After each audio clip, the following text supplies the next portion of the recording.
this. Which side do you like better? Brown. Today I'm going to show you how to make homemade pita. Fluffy, pocket-filled pita. It's super easy to make. Don't be intimidated by bread. This whole thing, including proofing, kneading, resting, all of that, 2 hours. 2 hours for fresh, homemade pita. Everyone should do this.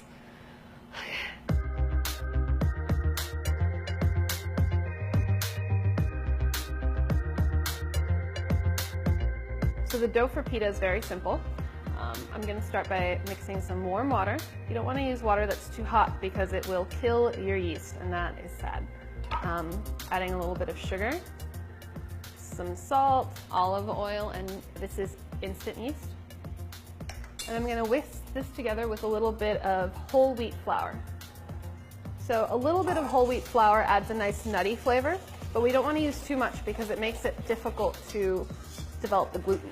And we need good gluten formation to get nice pockets in our pita. So now that this is dissolved and smooth, I'm going to add the all-purpose flour to it. Because it's such a small batch and it comes together so easily, I like to mix it all by hand.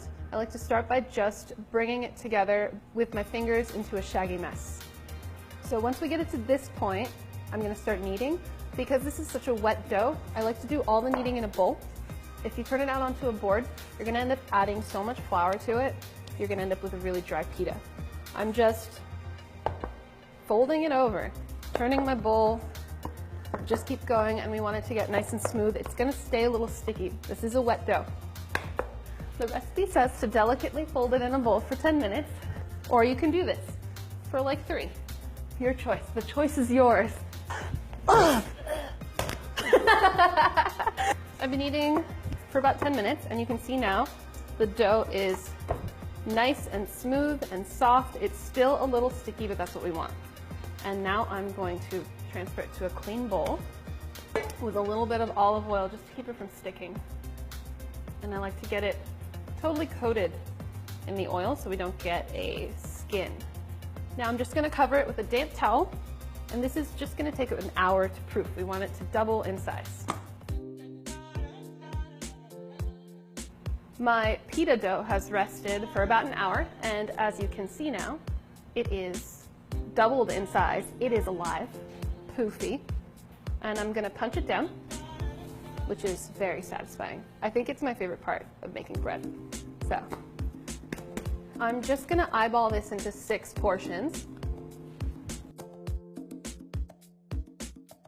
I'm just going to roughly form these into balls. I like to not have any flour on the counter.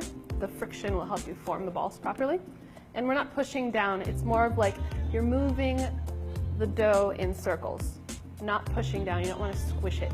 You just want to do it until it's smooth and you get rid of this butthole. You don't want any butthole. See that? It can help sometimes if you're a beginner to use 2 hands.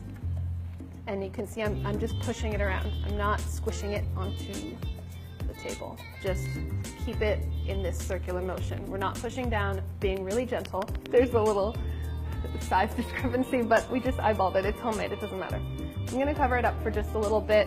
They need to relax just a moment. We're not trying to proof it right now. We just need to let the gluten relax so it's ready to roll. It's really important to roll your pita out thin enough. We wanna be at no more than 1/4 inch thick. If it's too thick, you're not going to get a pocket. It's just going to be bread. So if you want a pita with a pocket, you want to roll it about 1/4 inch thick. It's way easier than making parathas. So this dough, you can see, is like rolling really easily. It's very soft and supple. That's because it's got so much moisture in it. And that moisture is going to turn into steam as soon as we stick it in the oven and give us that nice big pocket.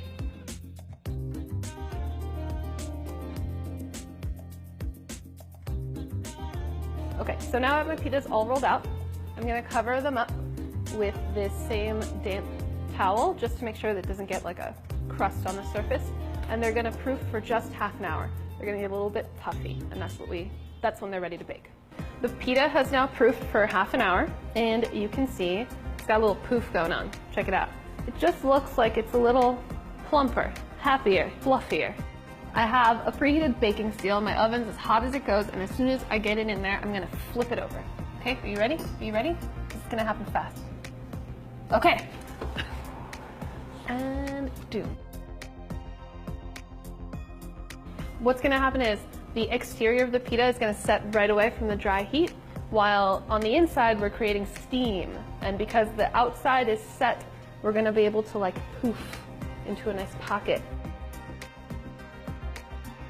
When the pita poofs, it's done. If you leave it in there long enough to get color on the top, it's gonna dry out. If you want a little bit more char on there, the best thing to do is after this first bake, you can char it on the other side in a cast iron pan. Oh, look, it's there. See? Ooh, check it out. This is a nicely risen pita. And I like to use these silicone tipped tongs so I don't rip a hole like I just did. I ripped a hole in it.